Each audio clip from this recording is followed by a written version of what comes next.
Okay, well, I think we'll just kind of go ahead and get started. We don't want to keep everybody waiting. And yeah, just one more reminder, we'll be recording. Uh, I just want to thank everybody for coming. It looks like we've already got a really good turnout. We really wanted to do an in-person reception, but the great thing about doing this virtually is that I believe all of the artists included in the exhibition are here. So that's really exciting. So we have the opportunity to have conversations or ask questions. So my name is Eli Craven. I'm an assistant professor of photography at Purdue University. And I am the curator of Perpetual Ebb that is taking place in the Roof East Gallery, January 10th through February 4th. So bear with us. I got a new computer in my office this week because my old one, the motherboard, went out, and they haven't given me admin control of it, so I cannot share my screen. So Erica Kwam, the director of Purdue Galleries, is going to be navigating my presentation of the work while I talk, and so this should be a really interesting collaboration. We'll see how it goes. But I'd like to thank Erica for inviting me to curate this exhibition. She asked me to do something in the space about a year ago, and so I wanted to curate a photography show. It really was a pleasure curating this show. When I started the process, I really was looking at artists that I admire, and quite selfishly artists I really wanted to engage with, have conversations with, or see their work in person. So it was a wonderful experience. And as I look closer at the works and the artists I was considering, I discovered that each of the artists has a specific relationship to time, space, and contemplation in their work. And they each use photography in varying ways in their practice. So now I'm not sure if I started to project my own feelings on the collective work from my circumstances, but I do know I started to see their work differently when seeing it through a lens of isolation and fear that I've been feeling these past 2 years in our pandemic. And it really starts to filter your perspective, and my own experiences started to intensify my relationship to the work in the show. But inevitably, throughout the processes of communicating with these 7 artists included, which are Rachel Cox, Sandra Erbacher, Merik Goma, Allison Grant, Jacinda Russell, Edra Soto, and Jiawei Zhao, we had these email correspondences, Zoom studio visits, and the work kind of opened up to me. And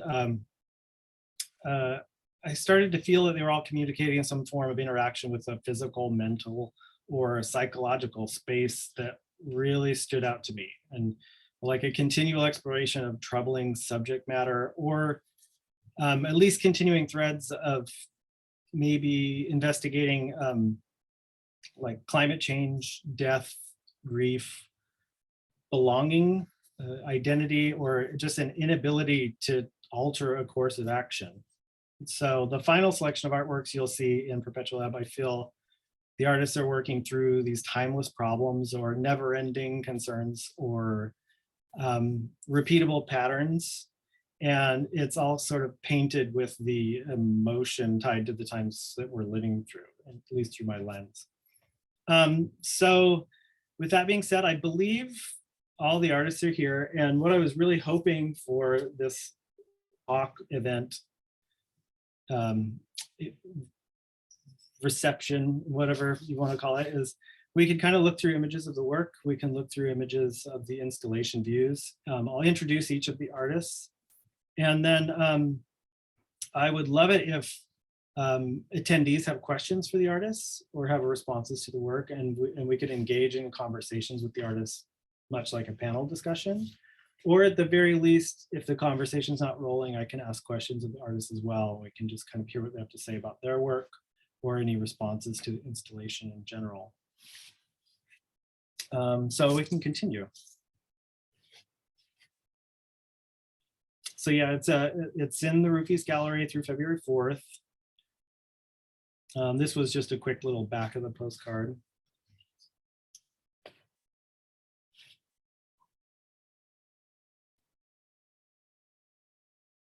And I kind of organized some of the shots in some of the artists as the way you enter the gallery and kind of walk around the gallery in kind of counterclockwise format as best I could.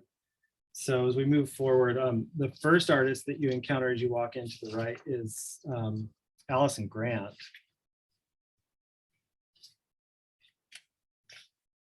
And Allison is, and I believe Allison's here. Allison is an artist, writer, a curator, assistant professor of photography at the University of Alabama. She holds a BFA from the Columbus College of Art and Design in Ohio and an MFA from Columbia College in Chicago.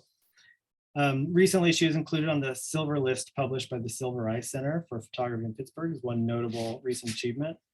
I also was going to note before I started this that these artists are highly decorated and highly respected, and I have lists and lists of achievements and exhibitions for each one of them. So I really tried to pare it down so that we could kind of get through the introductions and just have more conversation time. So, so this is one of Allison's work in the Vines. It's from her body of work within the Bittersweet. You can keep going.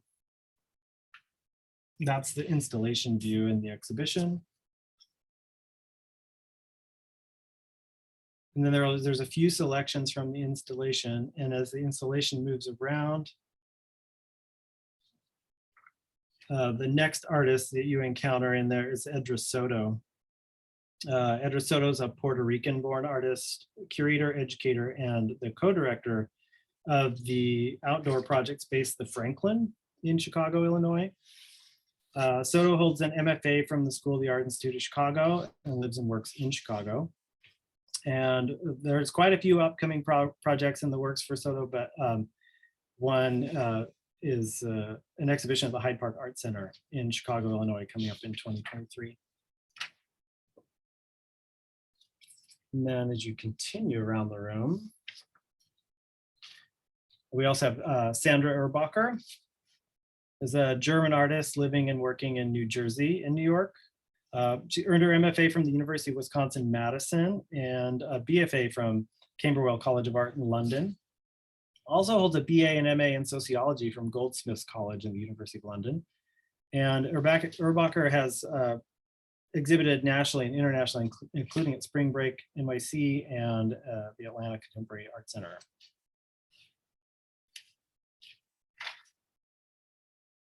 A lot of detail in Erbacher's work, and so there's a few more installation images you kind of go through.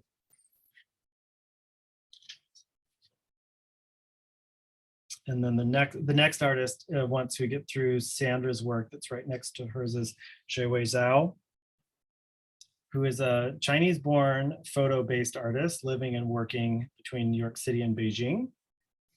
Zhao recently participated in the Artist in Residence program at Mass MoCA and the Kala Art Institute, received an MFA from the Pratt Institute in 2018, and Zhao recently had exhibitions at White Columns and Eli Klein Gallery in New York City.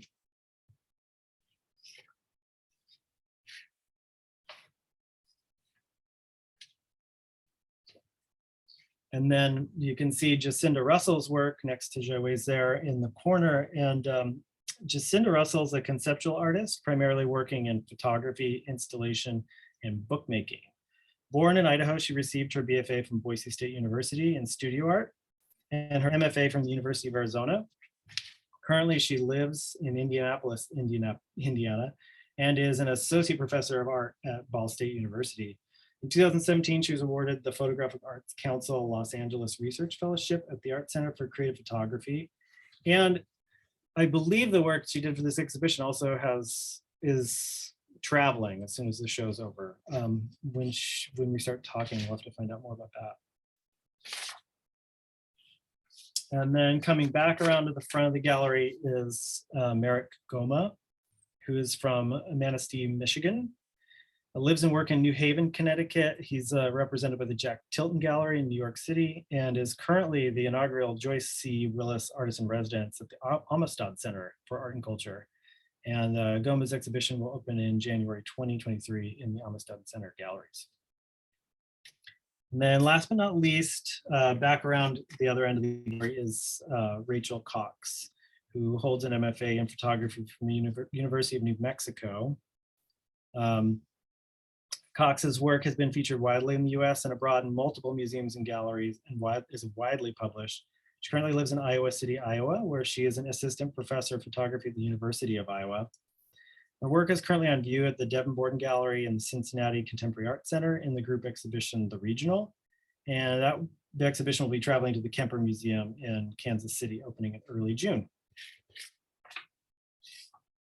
So those are our 7 artists. And that is a peek at the exhibition at the end of the show there. And so, I mean, I can see everybody in here.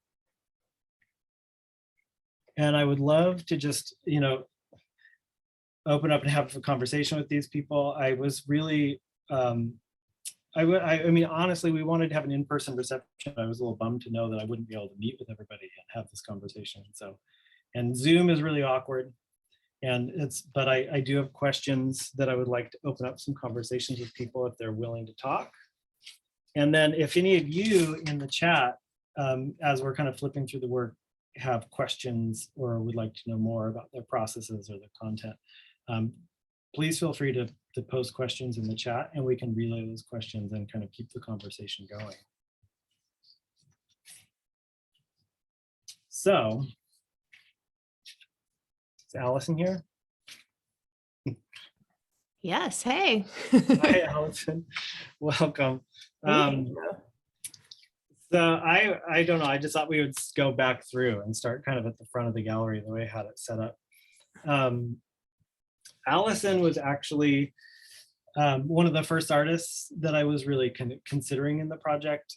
I'd been following her work for some time, and one of the topics that kind of comes up in the show is obviously kind of our relationship to the earth or relationship to our environment. And I know you have a history of making work that does touch on the environment or in climate change. But following your work, I did see a shift in approach and in content when you were working in Chicago, Illinois for years, and then you moved to Tuscaloosa, Alabama. I was just wondering if you could talk a little bit about Within the Bittersweet, this project that's in the show, and what maybe about that moment and how that relocation influenced the new body of work. Yeah, thanks, Eli. That's a great question. So when I was living in Chicago, I was working a lot and didn't have a ton of time to make art. And so a part of what prompted me to start looking for an opportunity to take, a faculty position at a university was just wanting to make a project. And I had been wanting to make a new project about climate change for a long time. And after I had my daughter, my first daughter, I don't know, my whole emotional relationship to climatic shifts really changed. I mean, it went from being this really horrifying idea that felt distant to feeling really, physically close to me and, imagining the world that my daughter was going to inherit and, how she was going to experience climate change had a really dramatic impact on me. So I actually came to Tuscaloosa with the intention of making this project that was really metaphoric, that looked at fear, the intimacy of parenthood, what I kind of refer to as like types of intelligence that come from parenting that I think are under-recognized in our culture, and the sort of shift in my identity that happened at this time period. But the Alabama landscape ended up playing a really big role in the project. First of all, the light in this place is just so beautiful and inspiring and makes me just want to be outside making pictures all the time.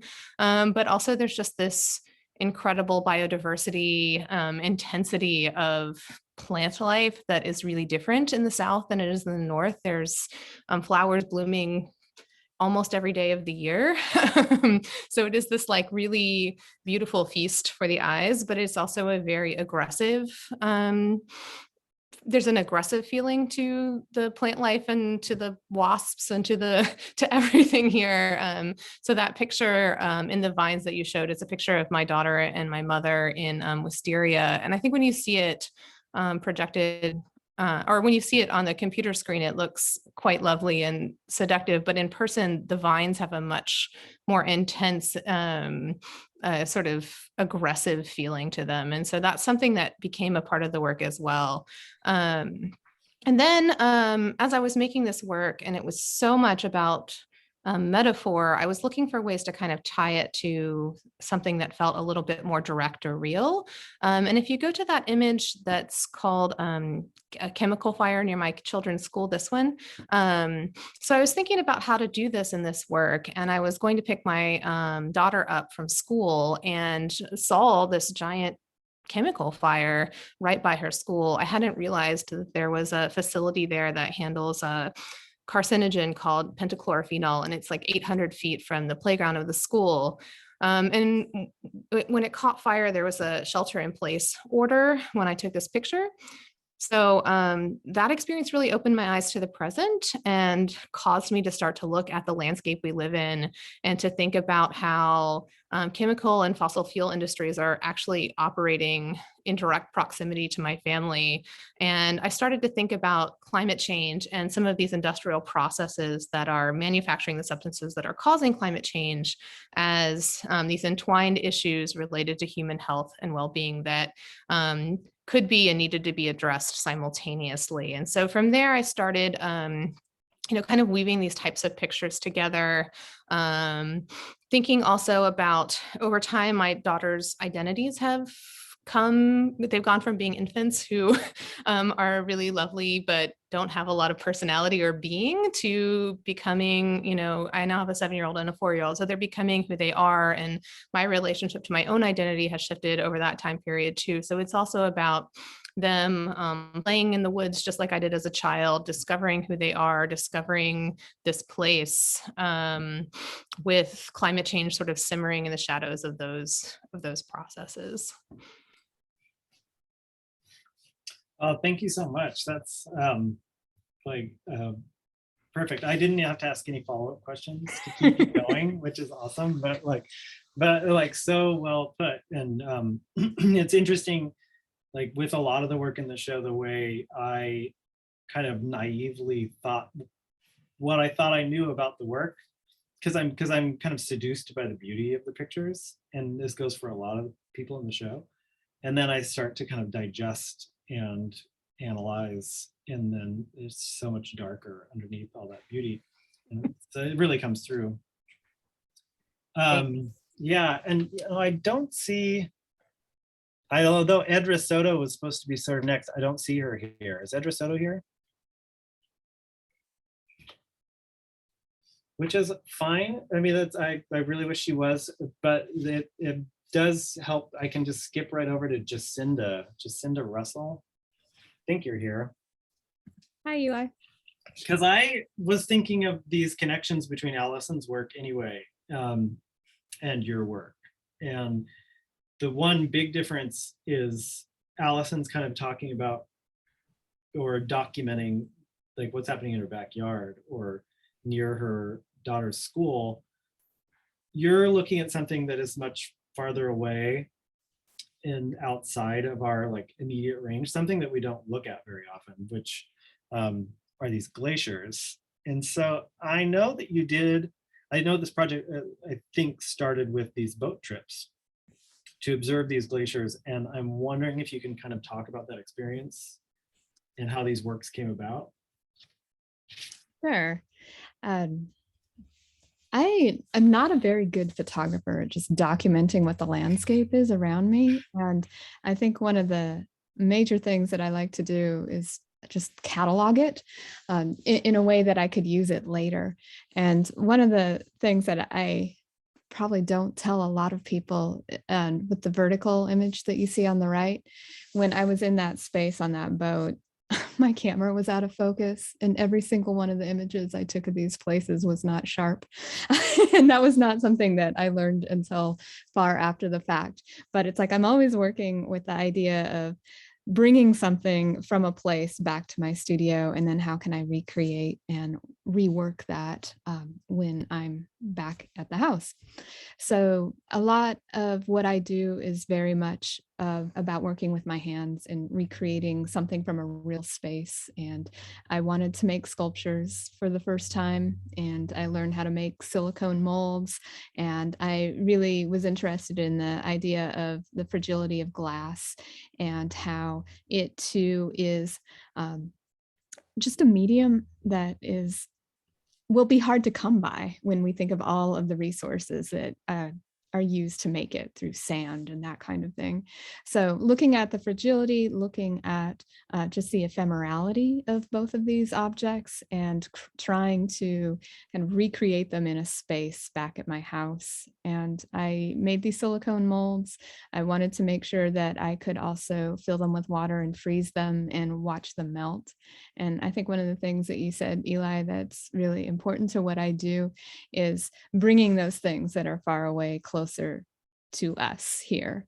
And I want to have a conversation about these things that not a lot of people may ever see, but they do have an effect on us where we are now. And so much my project is about that. And I know that this is a small part of a larger project. Are you making more glass pieces or more ice pieces, or is it's like expanding into other media? Yes, I'm really excited that I have obtained 2 ancient ice core samples, one from Greenland and one from Antarctica. And they were shipped to my house from Colorado in September. And I'm waiting to photograph them outside, except it's not snowing here. I'm watching Instagram. It is snowing nearly everywhere else, except probably where Allison is, but not here. And it's been just this kind of struggle. It's like, how am I going to document these ancient ice cores? They're starting to get freezer burn, and I'm a little worried about that. But I'm also making my own ice cores out of glass now too. What do these ancient ice cores look like? They were circular, but they are cut in half. So half circular, they're about 5 inches long or tall. And they I was able to acquire them because they're no longer useful for scientists. You can't see the segregation or the lines anymore. So it's like a solid block. The one from Greenland is from 900 AD. And the one from Antarctica is from 1100 AD. Wow.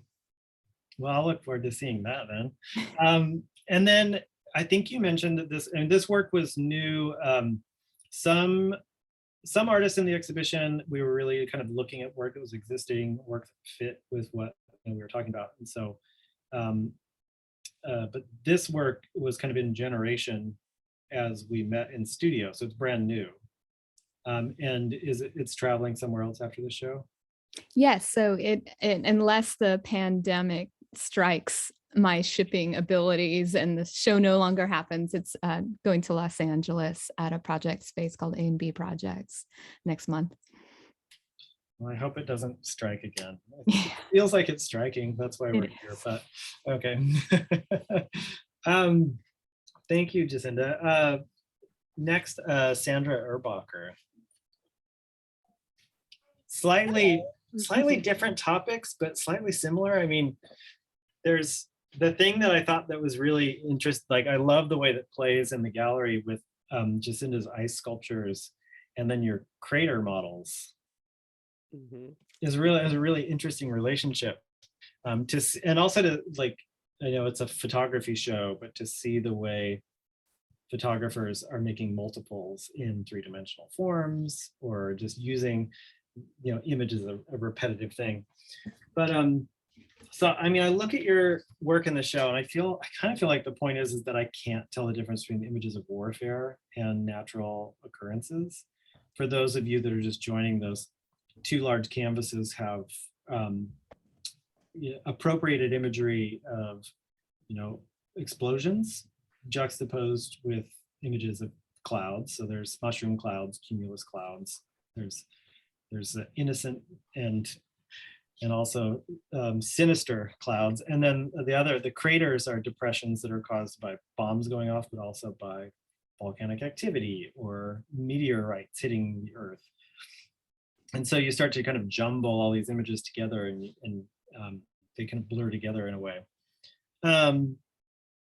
So I feel like, personally, I felt like in these large numbers that it wasn't as frightening. But maybe like a singular image of a mushroom cloud would be more frightening. I don't know if you feel that's not the intended interpretation of these images, but I felt like you were trying to draw a connection between the immense amount of bad news we get. So we are so numb to the reality, it just starts to mix in with the good news. And I don't know if you want to talk about like kind of this, where this work came from, if this is an accurate interpretation that I'm just kind of pulling on my head. But also, knowing your work in the past, I feel like in this one specifically, I can really see inside your process, like you're letting us inside your brain and the way your research works. Those table displays especially feel very generative to me. Like, this is how I think. And I wonder if you could respond to that. Yeah, that's a good point, actually. And the tables, I mean, to me, they really go together. They have to be displayed together, because the archival tables serve as a kind of not really explanation, but they serve to open up possible interpretations. Like I'm not trying to give a singular meaning. I'm playing with the notion of the archive and the idea of truth, and truth being historically claimed, like found in an archive or claimed by an archive or an institution that creates an archive. So I'm interested in challenging this idea of truth. That's why, the sources are so varied. As you said, some of the explosions have natural causes. There are smoke plumes from volcanoes. Then there are a lot of the explosions, are from Syria, Yemen. Then the craters, there are overgrown World War II bomb craters, and crater lakes from meteorite hits. And I'm interested in creating this non-linear, non-hierarchical, quite visually like formal narrative, but not non-linear. So and the tables kind of serve as a to crack the meaning open even wider. So on the tables there are and I followed a similar process as Jacinda there. Maybe one additional step, like I've actually discovered a strange online community of people playing war games. And a lot of these people build their own tabletop battle scenes, and apparently you can download 3D files of craters that these people use in their tabletop battle scenes. So I 3D printed a couple of the craters. Some of them have actually a base in reality. So there is Crater Lake in Arizona, and some of them don't. They're just made up for the purpose of playing these battle games. Then I made silicone molds from the 3D prints. There is actually one of the 3D prints in there. So yes, you can follow the process along really in my thinking. And then there are concrete molds. There is a bronze cast in there. Yes, and also, kind of another supplement to the clouds. I've done a lot of research on cloud seeding, which is a tactic used by the US government to a tactic in warfare used in Vietnam, actually, to create artificial clouds that will then deposit huge amounts of rain onto the Viet Cong, it's basically war games, like war games used in reality. So all of these are basically representations of warfare. And you mentioned this cloud seeding, and you, am I correct? Do I remember that you are now trying to figure out a way to generate your own cloud? I would love if, I've found a space and some financial support. There is a thing called, and someone in the, I think, 1900s developed a cloud chamber. So to create an artificial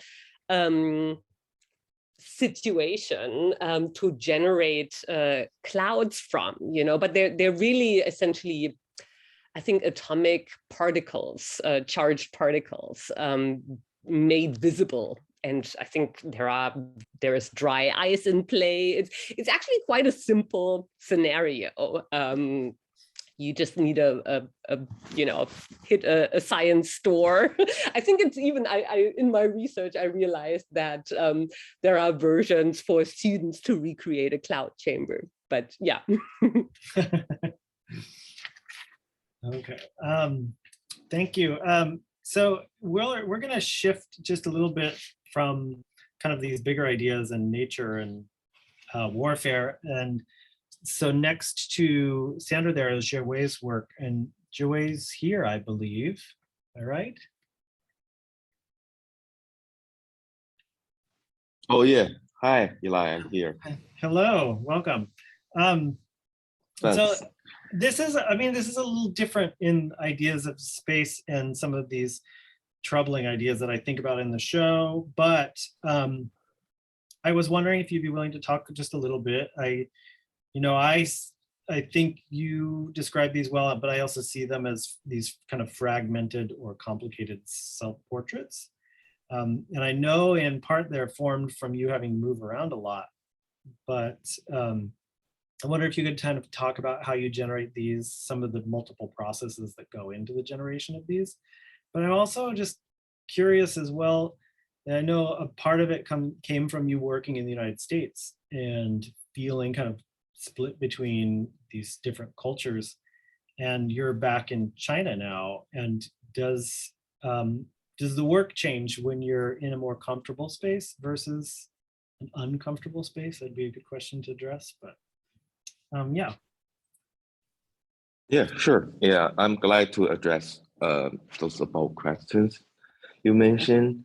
So first, I want to talk about maybe a little bit my personal experience. So I came to this United States around like age 18. So it's like I think it's in 2008. I mean, it's kind of a long time ago. I'm not sure the exact year, but it's like 2008 or 2009. So I came here for the education, and then first I want to, my undergraduate program in Dallas, Texas. So, and also, the moving around is kind of, it's kind of it's first to me, it's kind of, kind of awkward thing. But when I realized I want to make some like artwork, because, my undergrad program is it's a business program. I majored in accounting and economics. And when I finished my undergrad program, and I found out, I'm not interested to be like, like a formal, like businessman or working people, like, have a shift every day. It's not my interest. So that's why, I shift my interest to, it's not my interest. So that's why, and also I want to make some, I want to be an artist or photographer. That's the reason I moved to New York to study arts. So it's a little bit kind of short. I mean, and also during this time, I moved to New York. So, and then I kind of, after I graduated in 2000, I mean, not 2000, like 2018. So I made I have like a part-time job, and also I made some artwork. And the work you saw in this exhibition, I made the work in my studio in Brooklyn. So it's last year, and I came back to. I don't think I didn't call. I don't like the word like back to China because,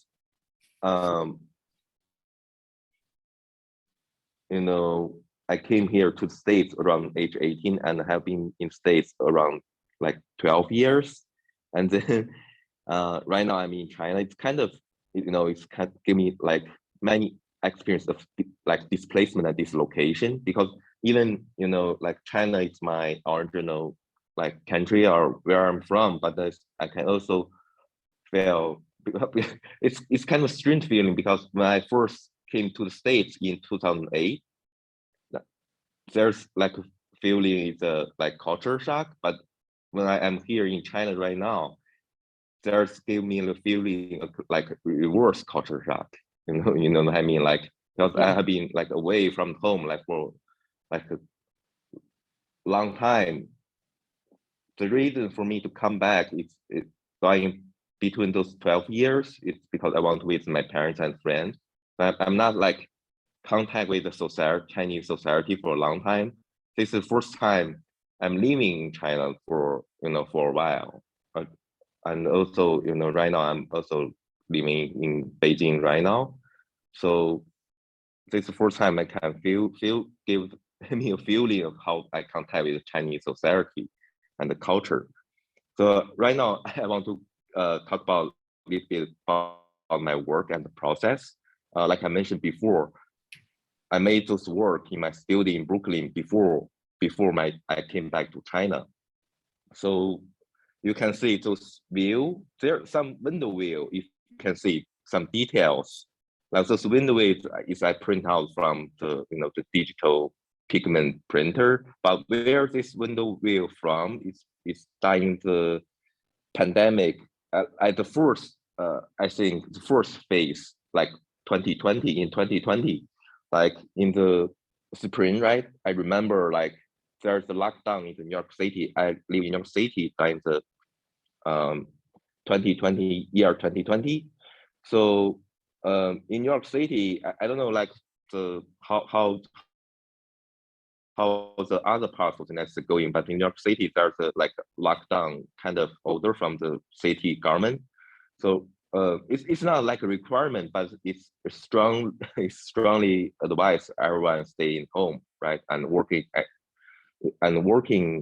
at home. So I'm not like in contact with any person, so I follow the suggestion to stay in my home. But people want to talk and want to communicate. That's our instinct.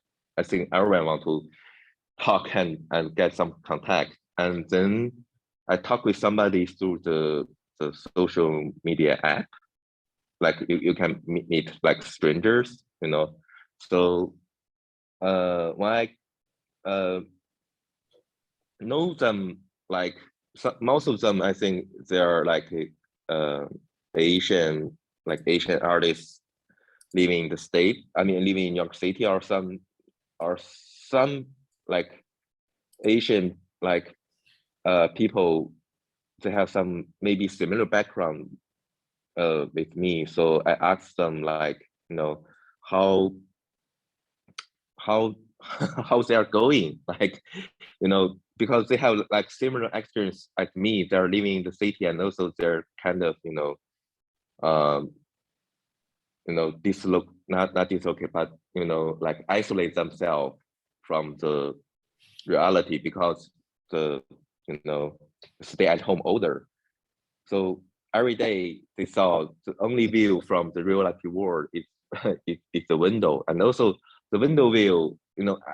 It's not just like white people or Asian people. Most people stay at home. They say it's a similar window view, but different window view. But it's the same thing. Like the thing, like the view you can see from the reality is through the window.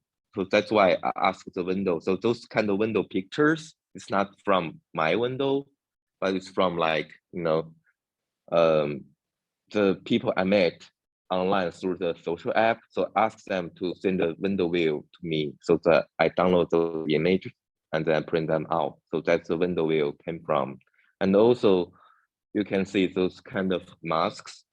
Those masks actually from myself, from the visa. When I came here for education purpose, everyone need to have like a visa, right? Like education visa to come to States. So this kind of is visa image to cover my face, because it's not like from the I don't want to show my real face, because I don't want to talk about highlight my personal experience. That's why I use mask. And also maybe it can correspond to international students who came here for education purpose.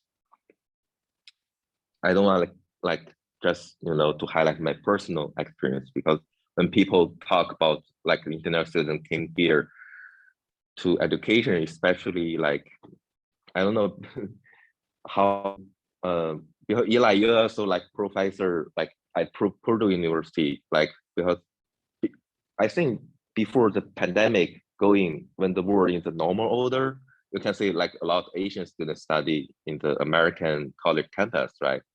So that's the reason also use the mask, I cut out from the the visa image. I think we have a lot of students and faculty at universities like Purdue and across the country that have could definitely relate to this story and these images as well. I didn't realize I knew that image that was over your face, like the mask, was you. I didn't. It's interesting. The passport image that you pulled in.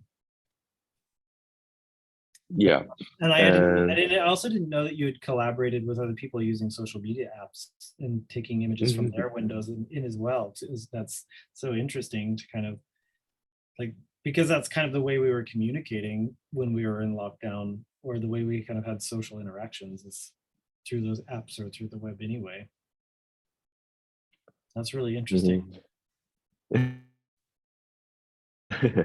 Yeah, and also I'm sorry, maybe I talked too long, but the last thing I want to highlight is I want to maybe emphasize the process I using here. Because I want to also maybe give a little bit feeling how it's my identity, because I'm originally from China, so that's why also when you saw the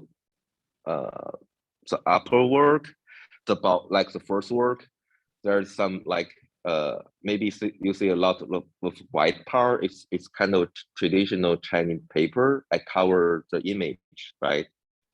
The first work on the wall, that's kind of traditional Chinese rice paper, and but finally I print out in one single image, one single work. But you can see the process. The white part actually I made the installation in my studio. So of the work you can see I made kind of installation with myself, self-portrait in the studio. There's kind of a lot of process.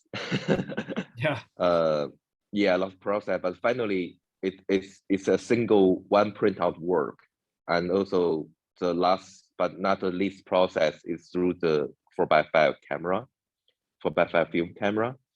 And also maybe in the second work on the wall, you can see there's maybe I also pull out some developer on those traditional Chinese white paper. So I also want to kind of I have a kind of dream, because the photography is invented by the Western world, right? By France or by Britain. I forget the name, but I don't know. But it's invented by the Western world and also the West people. So the image world basically, I think, is created on the principle of the Western culture. So I'm trying in my work, I'm trying in the process of invent some, I don't know, like maybe like the Eastern culture or the Chinese culture of the photography technique. Yeah, I call it's culture technique because it's impossible to invent another like chemical process of photography. But we're already here, it's create on the image world of the Western technique, because Western world invents the technique of the photography. But in my process, I use like Chinese red paper and also, some the watercolor ink. It's also like the Eastern was West, the Chinese like traditional watercolor ink, and also use some developer. So I'm trying the process of even some like technical photography, but it's only in process. It's not like finally success. If we finally successful, I'm not here and become scientist. So it's kind of interesting part. Yeah. And I think, yeah. And also I think you asked question, how is my process? It's I don't know, because when I was in, because this work is after I just finished my MFA program. The MFA program is kind of encourage students and faculty to how to talk about the work in the studio, right? Also, I made this work in my studio in my Brooklyn. But right now, I think, I'm here in China, in Beijing right now, and also I travel a lot, because I'm kind of not familiar with the culture, so I also did some residency in China right now. But I think the process is different, because right now I'm not like working in the studio. I think I took photo from the reality or from the documentary world. It's kind of different, because I haven't been living here for around like 12 years, so I want to know how it's going. I think it's important to how to get in contact with the real world, not only the studio. So right now I'm using, I'm not calling it's documentary photography, but it's true, like I'm back in the real world to take photos at first. Yes. Yeah, you've exited this sort of like experimental, like isolated space and gone out into the world.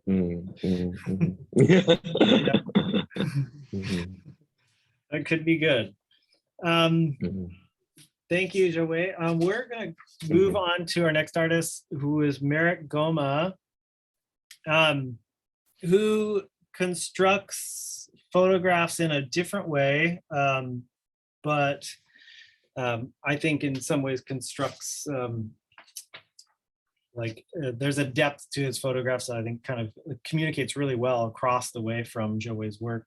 And Merrick, I did include your work for the atmosphere I think it creates. That was something I was really interested in the beginning. But the two I picked in particular that we selected for the show, the woman with the bread box and the woman with the flowers, to me kind of communicated as sort of beginning and end, or a span of time in some way. I'm wondering if you could tell us a little bit about the symbolism in these, which I know is really important, the symbolism of the bread box and the bouquet, and maybe how these images formed for you, how these came about. Yeah, sure.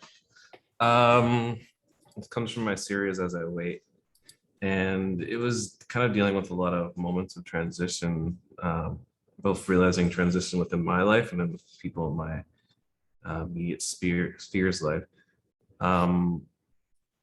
But yeah, speaking on what you were saying about symbols, I was thinking about how there is oftentimes a shift and change within, the things we look at, which have certain iconography.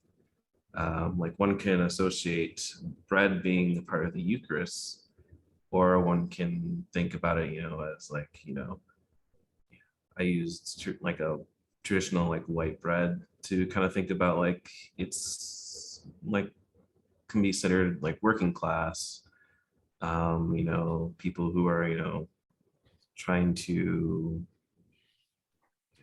be the breadwinner, or even thinking about the idea that bread can represent money, like money can be considered, getting that bread as a form of phrase. And then also thinking about, like, within this one particularly, flowers can be like a symbol of purity within white flowers, but also thinking about the suffragette song Bread and Roses. And so I was kind of playing with these ideas and notions of symbols within these people who are characters that I've kind of, had people conscripted into playing these roles, and having them become these people who are kind of in these moments of transition. And the idea is, you don't know necessarily what the decision is. It's kind of up to the viewer to to piece things together, or even formulate their own ideas of what it is. I'm very much interested in narrative, and so I'm also interested in the narrative that people apply to images based on the amount of visual cues and even the setting and mood.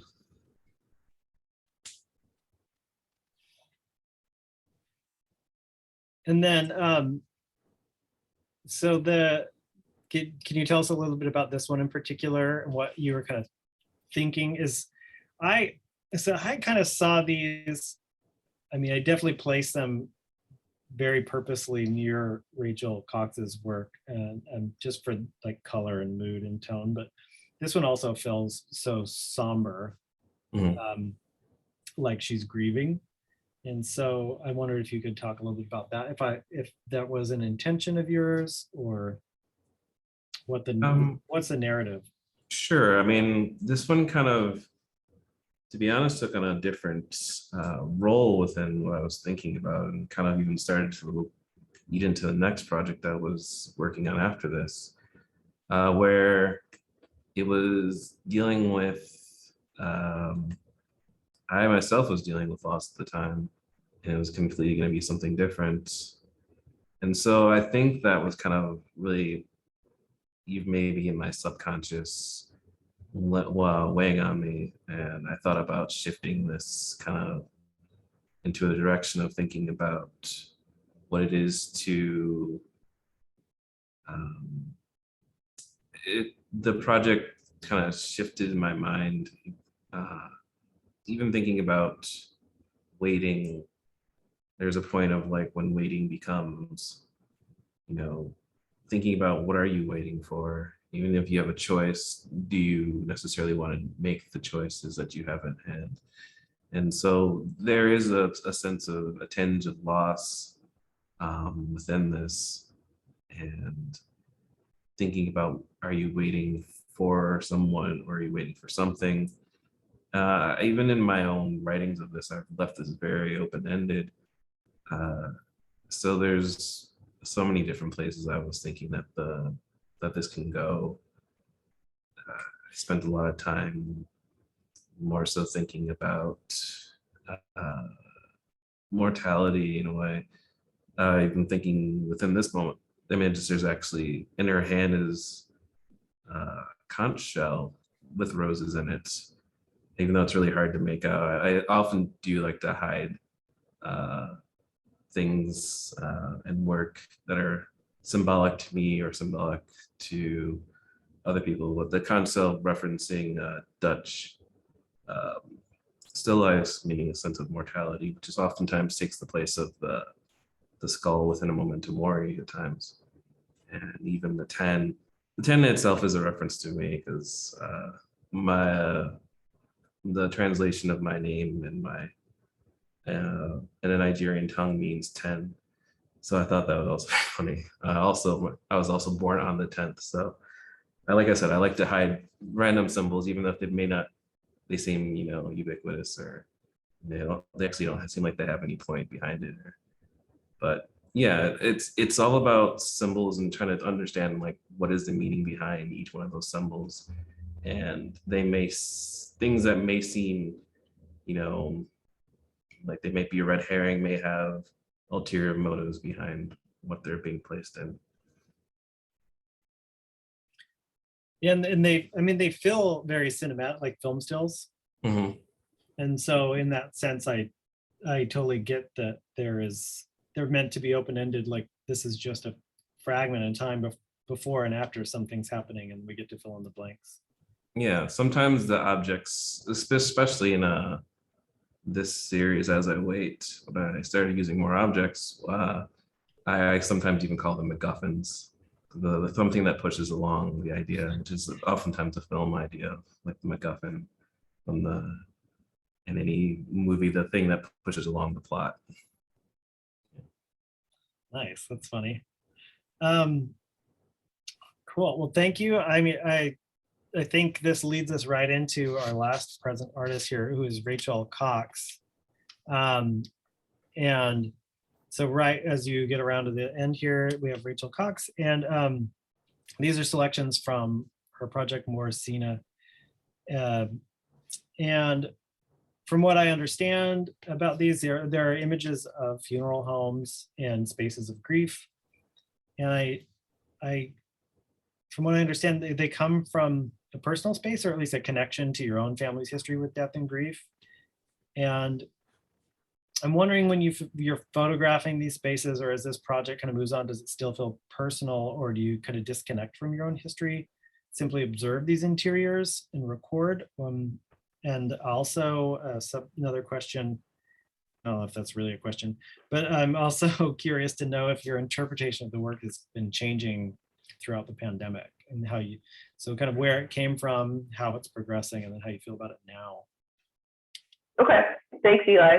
Yeah. So the first question, the project did begin in from a place of sort of personal history, where I had photographed my grandmother as her body was being prepared for her viewing, kind of in a suburb of Dallas, Texas. And the funeral home that my family had used, on one side of my family, they had used multiple times for like a variety of family members. And it's sort of like this classic mid-century traditional funeral home that has these sort of like last vestiges of like a Victorian kind of tradition. And so they're very common, like traditional funeral homes that might be attached to a Victorian home or a chapel and to a church, but they're fairly common, but they're also very specific in terms of like the way they're decorated.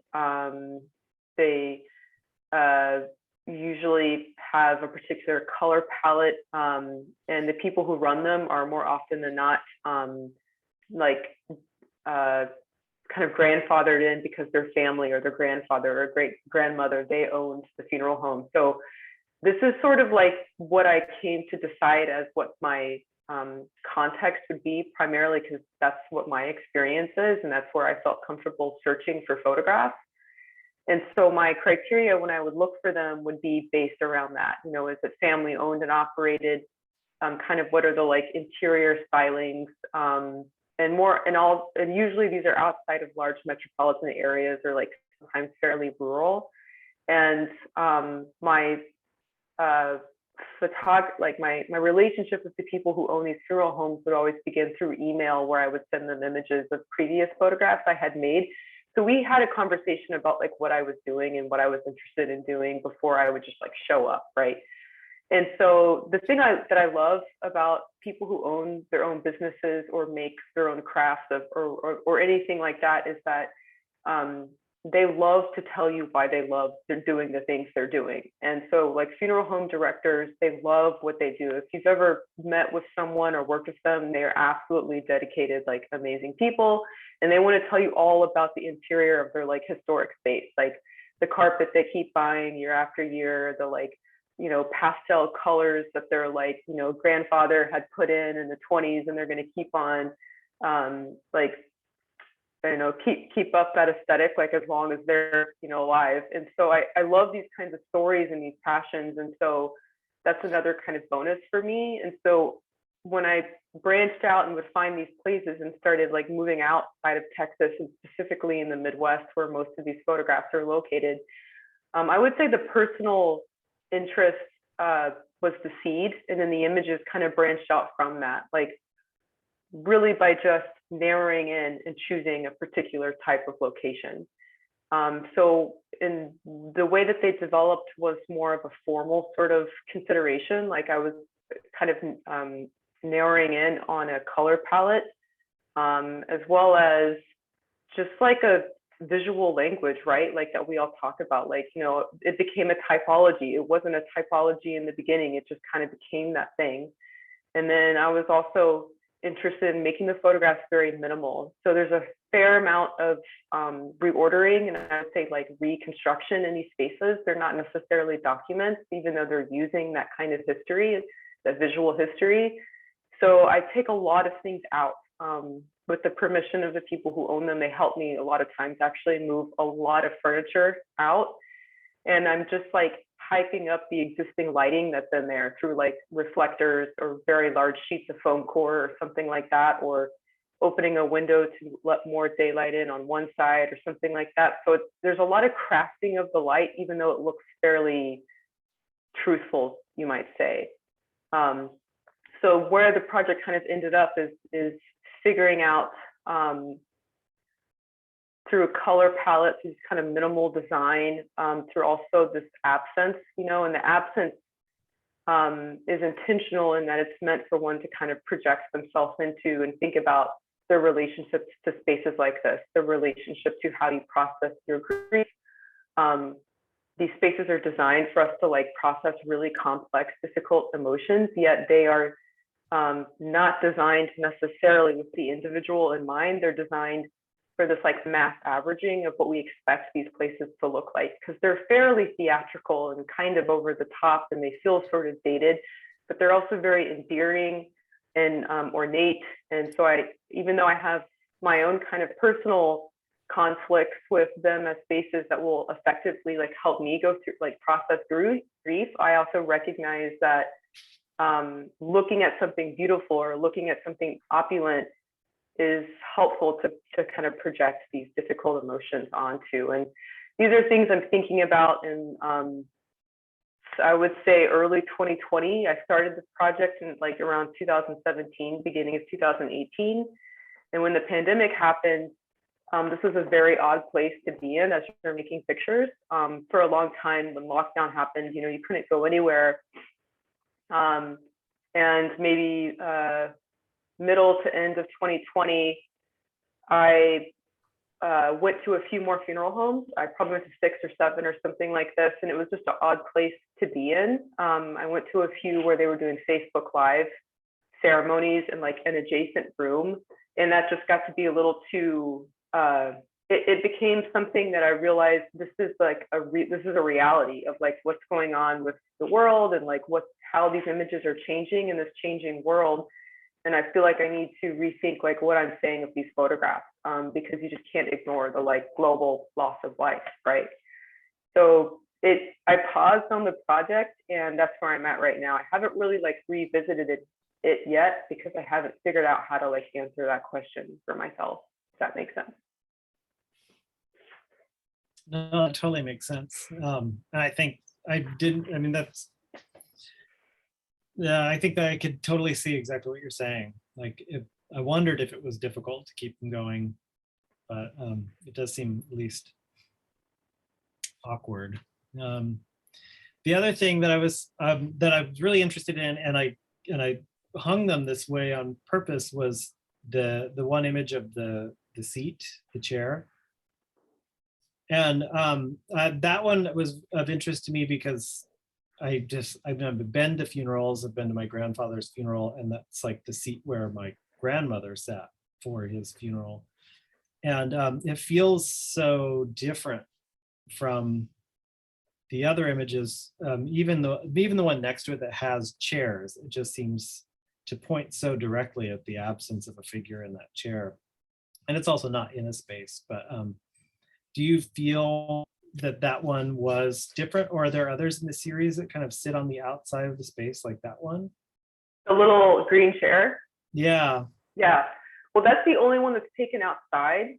And I took well, the only one that was taken outside that I used in like the exhibition, like the exhibited versions of these, because this desire to sort of craft an artificial space.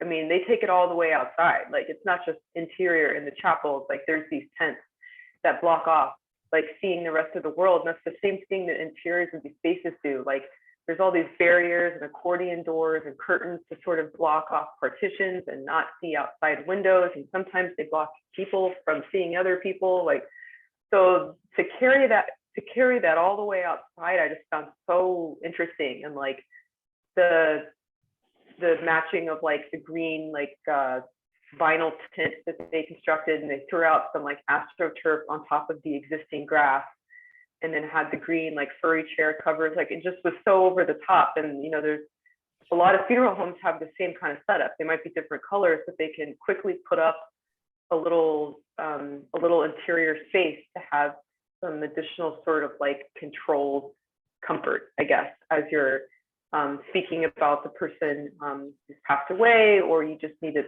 some other kind of private space to be contemplative. So I enjoyed it for those reasons, as touching on a similar point, but taking it kind of to a different level. And I do feel like in that way, it felt a little bit like outsider. But I also love the analogous colors and the texture so much that from like a formal perspective, I couldn't not include it because I loved it as an image quite a bit. Yeah, I mean, it almost seems like a key to revealing how manipulated the interior spaces are. So like that's unclear when you look at these sort of perfect photographs, and then you look at the one on the outside that's patched together to provide this sort of atmosphere, this similar atmosphere, but it's clear that it's been patched together. So I really enjoyed that. Thank you.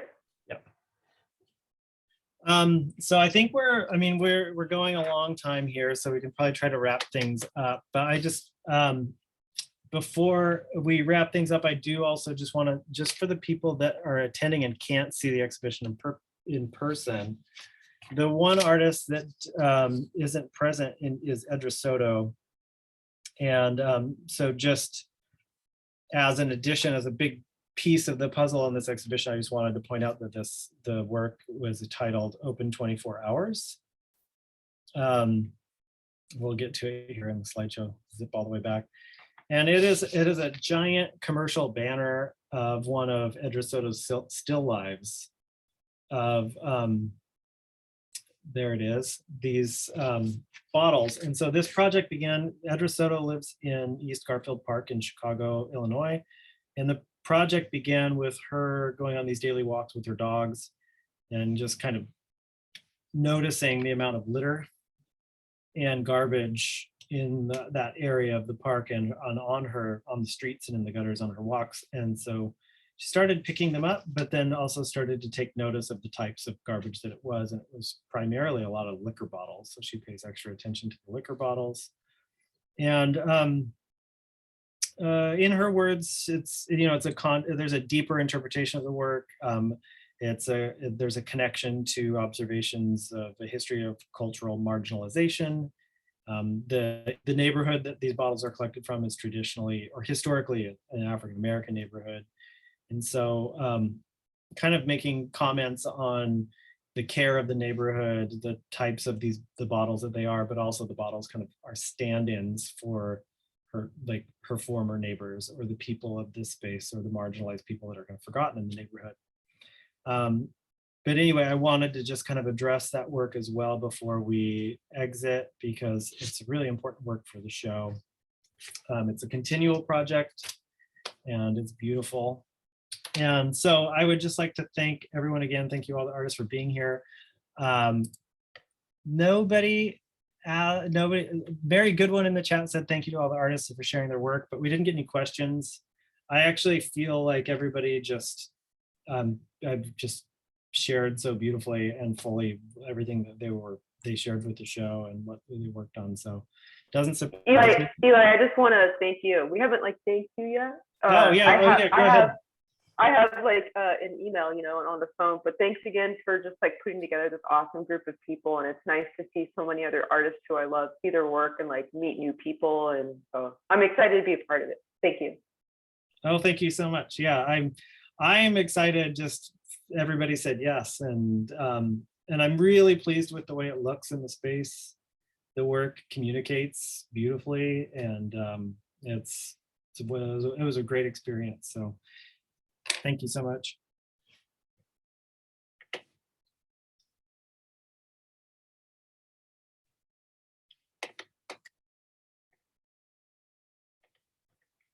Sorry, I couldn't Okay. figure out how to get myself off of mute. Thank you all so much for being here. It's an absolute pleasure to have your work in our galleries, and it's a phenomenal show. So very, very well done, Eli, and thank you all for sharing and being here. We'll wrap up for the evening. Just a quick reminder that the exhibition is up through February 4th. And the galleries are typically open 10 a.m. to 7 p.m. Monday through Friday, but will close at 5 p.m. on the 4th in order for us to deinstall and get the next exhibition in. So thank you again. Please come see the exhibition, and I appreciate you all being here. So we'll go ahead and end this now.